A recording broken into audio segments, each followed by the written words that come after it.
મહીસાગર જિલ્લા આમ આદમી પાર્ટી દ્વારા ડેડિયાપાડાના લોકપ્રિય ધારાસભ્ય ચૈતર વસાવાના સમર્થનમાં લુણાવાડા ખાતે એક વિશાળ પદયાત્રાનું આયોજન કરવામાં આવ્યું હતું.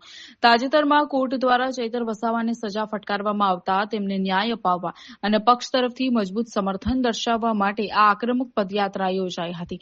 આ પદયાત્રામાં આમ આદમી પાર્ટીના નેતાઓ, હોદ્દેદારો અને કાર્યકર્તાઓ ખૂબ જ મોટી સંખ્યામાં ઉમટી પડ્યા હતા. રેલી દરમિયાન કાર્યકર્તાઓના હાથમાં હું ચૈતર વસાવાની સાથે છું લખેલા બેનરો અને પ્લે કાર્ડ્સ આકર્ષણનું કેન્દ્ર બન્યા હતા. પદયાત્રામાં જોડાયેલા લોકોએ ચૈતર વસાવાના સમર્થનમાં અને ન્યાયની માંગ સાથે જોરદાર સૂત્રોચ્ચાર કરીને સમગ્ર વાતાવરણ ગજવી મૂક્યું હતું. આયોજનમાં આમ આદમી પાર્ટીના મહીસાગર જિલ્લા પ્રમુખ, વિવિધ તાલુકા પ્રમુખો, સંગઠનના અગ્રણી સાથીઓ તેમજ મોટી સંખ્યામાં સક્રિય કાર્યકર્તાઓ જોડાયા હતા. અમારી હજુ યાત્રા ચાલુ છે ત્યારે આ એક સંદેશ આપવા માંગતા હતા. એ સંદેશ ન્યૂઝ પત્રકારો પણ આ નોંધ લઈ અને સંદેશ આપે એટલી વાત. હું બાહુભાઈ ડામોર, આમ આદમી પાર્ટી પ્રદેશ સંગઠન મંત્રી, સાથે અમારી મહીસાગરની ટીમ સાથે સૌ અમે પદયાત્રા કરી રહ્યા છીએ. આપ સૌનો આભાર.